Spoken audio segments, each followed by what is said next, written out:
Chère Madame Professeure, mon œuvre est une part d'une œuvre plus grande et se réfère à la plus importante part de notre âme, l'intelligence émotionnelle. Parce que j'ai pensé que c'est très intéressant en phénoménologie aussi et dans notre vie d'actionner avec ration, mais aussi avec l'émotion affective, parce que cet niveau est le niveau qui nous caractérise comme être humain. Dragi colegi și prieteni studenți, lucrarea se adresează sau și are ca obiect aspectul inteligenței emoționale ca cel mai important aspect al vieții noastre, cea care de fapt ne caracterizează ca oameni. Aussi, permettez-moi de vous lire en anglais parce que l'œuvre est déjà traduite. Je traduis déjà en anglais et je préfère, avec votre accord, de vous offrir cette lecture en anglais pour comprendre mieux, comme roumain et comme notre ami roumain doit faire la traduction. Merci. Voi citi totuși în engleză pentru că am sperat ca distinsa noastră invitată să înțeleagă mai bine. Mă iertați pentru această chestiune, să vă prezint la curs și varianta română. The emotional quotient, a factor of musical knowledge. Art, and especially music as a form of art, provides new channels of establishing connections with reality by making it accessible through a unique way, namely the affective emotional experience of reality, not only by its passive observation. In case man wishes to have a beneficial interaction with reality, also in his best interest, both externally and internally, what he has to do first is to understand reality and only then should be respond adequately to its permanent requests. The field of the emotional quotient, considered as a manifestation of personality, has been very little brought into discussion in Romania in comparison with the developed countries, where the emotional quotient is regarded as the first important factor in fulfilling professional requirements and having a successful social interaction. Totally different from the long-proclaimed intelligence quotient, IQ, which is able to work only with the apparently objective rational data of the various situations. The emotional quotient, EQ, intuitively depicts many of the aspects of reality and is likely to grasp the subtle aspects hidden in the unfiltered fabric of life with everything it involves, both people and circumstances. The contradiction of the two instruments, according to shared opinion, is just an appearance, as the two factors are in fact complementary and make a whole of the environment surveyed. The most obvious example of the lack of revelation of EQ is the unhappy situation of some well-known persons who, despite their professional success, due to their high professional competence, have faced a wretched failure both in their personal life and in their family life. The causes can be multiple-folded. Still, we will mention only one of them, acknowledged to be the main one, the emotional ability of feeling the partner. The involvement of the emotional quotient in developing one's personality is the result of a series of factors which refer to emotions and affection. The ability of feeling emotions, being anxious, for example, of becoming aware of one's own emotions, of mastering them by controlling the causes, the ability of understanding the other's emotions and feelings, empathy, self-stimulation by emotional refreshment, self-motivation with their immediate consequences, optimism and initiative. The impact of the adult's management of social life is great, even decisive, as it is related to what people usually understand by the suggestive phrase love at first sight, namely sharing a human background characterized by sensitivity and understanding. In this respect, Jean Segal takes into consideration the high importance of emotions, while feelings are of high importance as well. She also evaluates the functions of emotions and draws the conclusion that they are responsible for the self-awareness and the need of self-preservation. They also contribute to self-knowledge and to knowing the others. They are also channels of communication with nature and the universe. They point out the important issues of life, people's values, the activities and necessities which motivate us.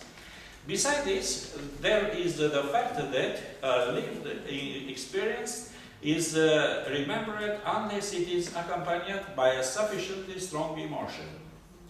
Although the underdevelopment of this component could be a shortcoming, it is likely to be cultivated as long as it is developed and educated similarly to any other intelligence. High results could be obtained even by means of music, as an initiator and developer of emotions, as a factor of cultivating the noblest human qualities: compassion, respect, generosity, altruism, and love, namely humanity. In order to acquire faith, hope, devotion, and love, which are qualities specific to the human soul, the whole range of the emotional capabilities has to be developed. The heroes of some wonderful allegorical stories with encoded messages like the Thief Man, Homo Latinica, from The Wizard of Oz, Mr. Spock from Star Trek, the well-known science fiction, have become everlasting parable examples meant to show the propensity of the cognitive spirit towards these qualities. According to Edgar Cayce, a great figure that possessed parasensory capacities, emotions can highly and complexly be served by music. In one of his lectures, he stated the following, quote, "It's music itself which can break the limit between the finite and the indefinite. Music could be the best means of arousing, stimulating the strongest hope, the highest wish, the best part of the present and future listener's soul. Music is also the universal language for those who wish to express appraisals as well as to those whose soul feels miserable, isn't it? Music is a universal language, isn't it? It is the messenger of hope." End of quote. Even more than that, as proved by the program developed by the University of Los Angeles in the 70s, emotions could play a beneficial role in curing the patients suffering from cancer by providing support in knowing themselves as related to the disease and subsequently design the self-protection mechanism. Quote, "All the patients who lived for a longer period of time were aware of the sensations, felt and were not afraid of their or others' strong emotions. More than that, the fact that they became aware of their own feelings encouraged them and strengthened their desire to live by making them focus on the others rather than their own pains. The emotions also guided their spiritual life, which, according to many survivors, is vital during the curing process." End of quote.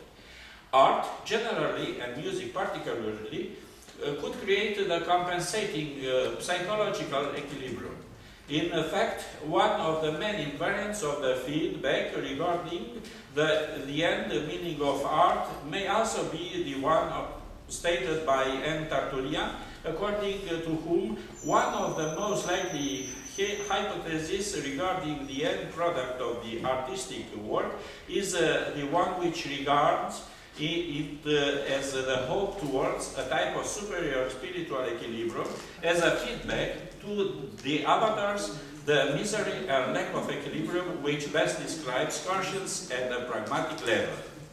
The case mentioned above certainly refers to more than bare emotions. There is an emotional background brought into discussion, namely ample experience, feelings which make up the affective background. Emotion is regarded as a unique, spontaneous manifestation of a psychological experience, while the affective background is the one which groups emotions under strong, stable, and capable of arousing people's both fugitive psychological excitement, the emotion, and the background of the stable emotional background, a mixture of many emotions, the affective background. The importance of the development specific to the affective background is widely admitted, and it dates back to the preeminence and the predominance over reason, contrary to many contemporary views. It is what defines the human particularity of the existence attributed to the anthropomorphic being. People's short or long-term actions are driven by motivation whose origins can be identified into the affective background. The desire of self-assertion, independently of its purpose, has its origins into an affective-like background through which man regards himself satisfied in the position imagined affectively.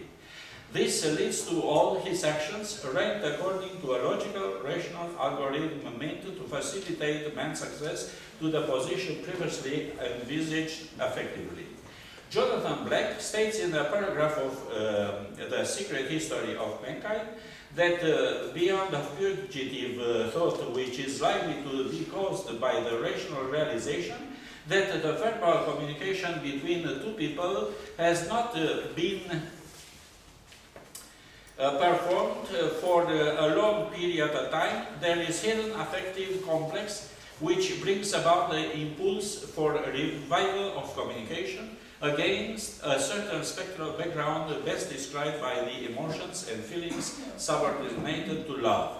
Eventually, the refined affective background, which appears under various shapes and manifestations, should combat the low-quality modern intellectualism, which tends to turn reality into statistics and rational deductions deprived of its real, sincere living. In music, atonality and the serialism dodecaphony have many a revolution as regards language, but they have led to spiritual darkness due to the exclusion of the highly human quality, that of love, as dissonance turned into the constructivist criterion. In a hectic world, under permanent change, it is only the spiritualized art imbued with love in its most generous meaning that seems to be, according to Stendhal, still valid today, une promesse de bonheur. Obviously, we should mention the fact that reference is made to one of its most important characteristics, namely that of mediator towards the beauty, the equilibrium, and the invigorating and healthy aspect of life. The type of art described by the characteristics mentioned above becomes not only a way of knowledge, but also a therapeutical means. But for it to have access to the individual's living, it is essential that the man who possesses it should keep open the path to his soul, which is gradually obstructed by the dominance of the rational factor to the prejudice of the factor related to the affective background. This is the point in which, besides other educational instructional training, every effort should be made to focus on school education as well as on permanent education, so that the latest psychological research proves that the way affectivity is developed during the child's early childhood has a great impact on the future adult's psychological life. It can be certainly stated that neglecting the child's affectivity is a huge mistake. In education, and especially the musical education, where affectivity is the basic skeleton on which musicality is developed, the cultivation of activity is much more necessary, as the scientific studies show now. The children who are brought up in an affectionate and careful environment are therefore more affectionate with the others and have less negative feelings towards their parents. These children master their feelings, they are more relaxed, and biologically speaking, their level of stressing hormones is lower. This makes them more relaxed with regard to the psychological background. They are less popular and more skillful when social roles are assigned.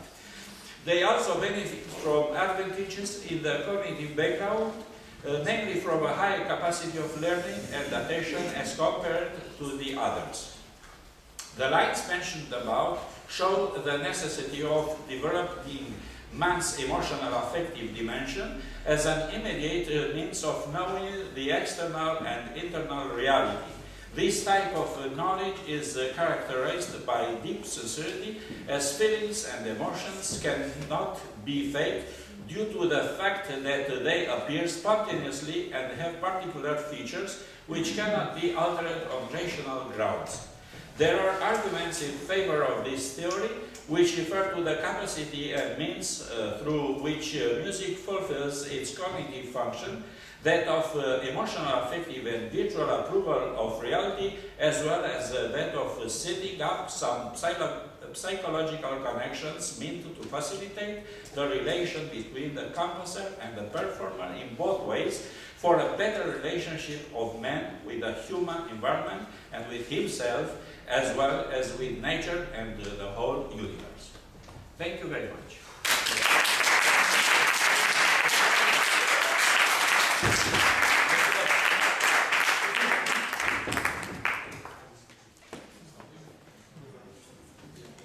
Mulțumim domnului conferențiar universitar dr. Petre Marcel Vârlan și întrucât agenda doamnei este încărcată, noi o să continuăm, da, conferința, dar îi mulțumim încă o dată pentru prezența în mijlocul nostru.